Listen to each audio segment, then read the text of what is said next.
Compete in a naval race with Britain, building more and more ships.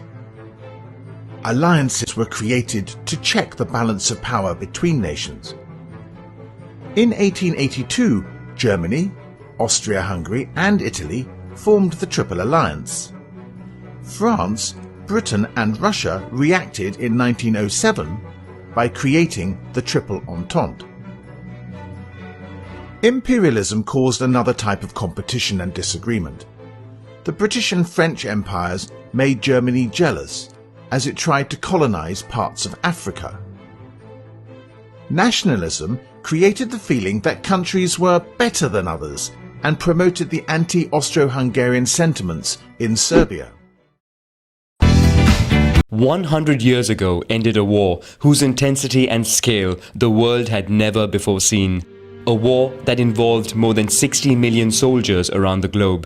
In this video, we retrace the origins, events and consequences of World War I.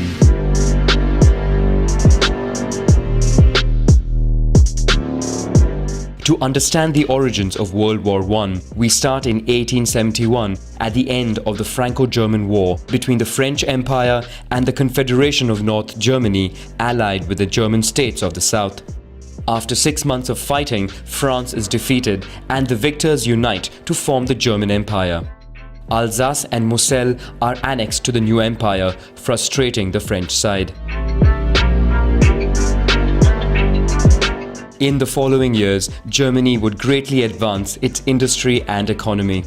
The country also builds alliances, first with the Austro-Hungarian Empire and then with Italy, which is frustrated by France colonizing Tunisia. The three form the Triplice or Triple Alliance. Growing in power and status, Germany begins colonizing African territories. For its part, France allies with the Russian Empire and signs a secret pact of non-aggression with Italy, thus avoiding a second front in case of war. The British Empire fears the rise of the German army, more specifically of its navy. Britain comes out of isolation, moves closer to France and then to Russia. Together, they form the Triple Entente.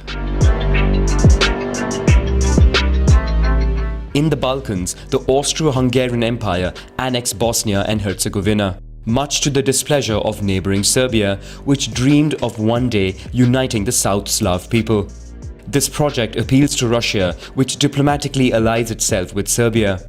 On June 29, 1914, a young Serbian nationalist from Bosnia murders the heir to the throne of Austria and his wife in Sarajevo. Austria-Hungary accuses Serbia of having organized the attack and, despite Russian threats, declares war the following month. In a few days, the conflict spreads between the countries of the Triple Entente and the Triple Alliance. Only Italy remains neutral for the moment. The German plan is to overcome the French army concentrated in the east by planning an attack from the north. To achieve this, Germany invades Luxembourg and Belgium in violation of their neutrality in the conflicts. The French, British and Belgian armies are forced to retreat. Fearing the capture of Paris, the French government moves to Bordeaux, but the German army turns away from the city to continue surrounding the French army. They are then attacked on the flanks by the Army of Paris, which forces them to retreat further north, marking the failure of the Schlieffen Plan. The new German objective is to take over the strategic ports of Calais, Dunkirk and Boulogne to cut British supplies. The inferior Belgian army cannot resist the German advance. In the plain of Yser, the choice is then made to open lock gates to flood the polders. With the German army stopped in their tracks, the front line is etched out with the construction of 700 kilometers of trenches stretching from the North Sea to Switzerland. With the war front lines stabilized in the west, Germany sent its troops to the east to fight against a Russian offensive which puts pressure on Austria-Hungary. After some hesitation, the Ottoman Empire decides to support Germany in the war. This creates several new fronts, one in the Caucasus, another in the Sinai against the British Protectorate in Egypt with the goal of controlling the Suez Canal, and finally a third front in the British Protectorate of Kuwait over the issue of oil resources. To weaken the Ottoman Empire, Britain supports an Arab rebellion by promising them independence in liberated lands. Finally, Italy declares war on Austria-Hungary with the hope of gaining new territory. In Asia, Japan went to war against Germany and seized its colonies in the Pacific and China. In Africa, German colonies are stormed by French, British and Belgian forces. Many people from colonized territories are enlisted in European armies. France mobilizes nearly 800,000 people, a large proportion of whom are sent to Europe. The British Empire, for its part, enlists 2.7 million men from its dominions and colonies. More than half come from British India. In the Balkans, Bulgaria goes back to war alongside the Central Empires. The country has a great territorial appetite and wants to expand in all directions. Serbia is attacked on two fronts and is quickly invaded.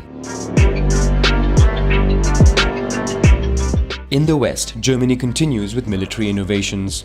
It becomes the first to organize aerial bombardments carried out by Zeppelin airships. London and Paris are regularly attacked. The Air Force is initially used for tracking and reconnaissance, but planes are quickly fitted out with machine guns, resulting in the first aerial battles. In another first, Germany launches submarine wars in British territorial waters, sinking ships it encounters.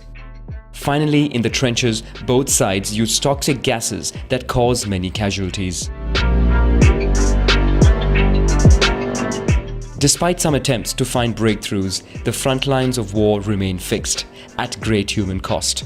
In the trenches, soldiers who survive the fighting are forced to live in harsh conditions. Mud, vermin, rats, and the smell of decaying corpses put their nerves to the test.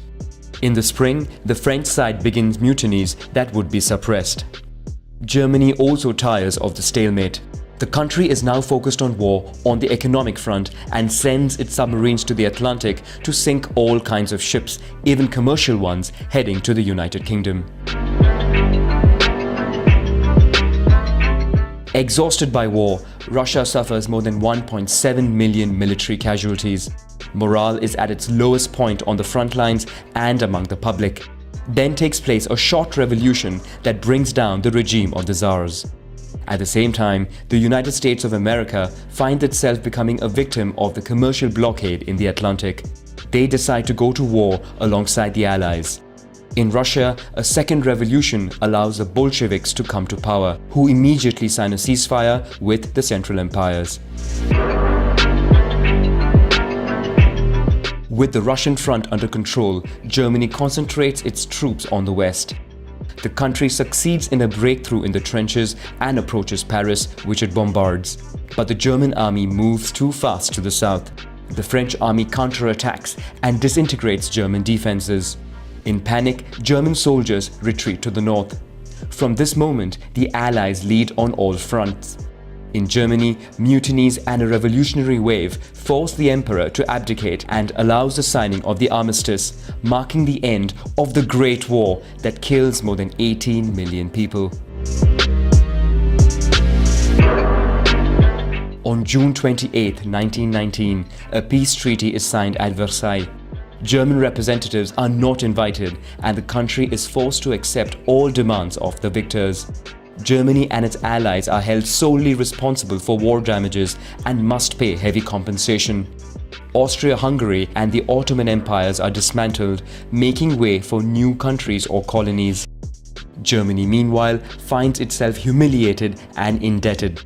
Its army is disbanded and colonies shared among the Allies. The country cedes roughly 15% of its territory to France, Belgium, Denmark and Poland, which is recreated. The only consolation is Germany remains largely intact due to no fighting on its territory, and its industry is still standing. The humiliation imposed upon Germany already leaves it with a desire for revenge.